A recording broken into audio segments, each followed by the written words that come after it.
Le GLEV, groupe de lutte anti-vectorielle d'insertion et de valorisation de l'environnement, qui a été créé en 2006 par le conseil départemental en pleine crise du chikungunya, a célébré ses 10 ans d'existence le 11 mai 2016 dans l'hémicycle du Palais de la Source, en présence de Philippe Nativel, président de l'association, de Nassima Dinda, présidente du département, et d'élus de la collectivité départementale. 10 ans d'existence du GLEV qui avait été créé à l'époque pour lutter contre l'épidémie du chikungunya, aider les foyers à démoustiquer, à faire en sorte que les foyers de larves soient éliminés. Et je pense que cette première mission a été accomplie et nous en sommes satisfaits. Mais le GLEV a continué son chemin et sur l'insertion d'un public en contrat aidé qui a bénéficié d'une formation, d'un accompagnement et aujourd'hui répond aussi à une demande des populations fragiles, les personnes âgées, les personnes porteuses de handicap qui ont besoin d'élaguer des arbres dans leur cours,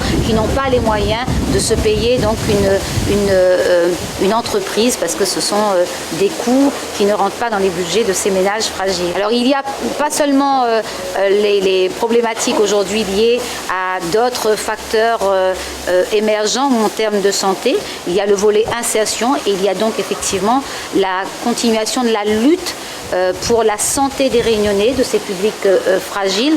Une personne âgée, quand elle gagne la grippe, il peut être fatal également. Donc ça, il faut le rappeler. Et puis nous avons d'autres projets liés au développement de la filière bois de goyavier, puisque c'est une peste végétale et que les agents du GLEV vont couper ce bois, que ce bois lui-même est traité par des agents du conseil départemental, l'atelier bois de goyavier, et qui réalise donc des objets aujourd'hui qui sont très appréciés par les Réunionnais.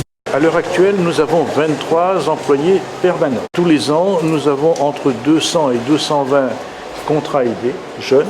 Ce sont ces contrats aidés qui sont formés et qui vont chez les particuliers pour l'entretien de la cour, pour enlever les encombrants, pour également lutter contre les moustiques ou les rats qui souvent envahissent les cours des personnes âgées qui n'ont plus ni l'âge ni les moyens de les entretenir. On s'est aperçu qu'on a enlevé tous les ans plusieurs tonnes de déchets, ce qu'on appelle les encombrants. Et nous pensons bien évidemment pouvoir mettre en place une filière qui nous permettrait de récupérer ces encombrants, de les transformer en charbon de bois.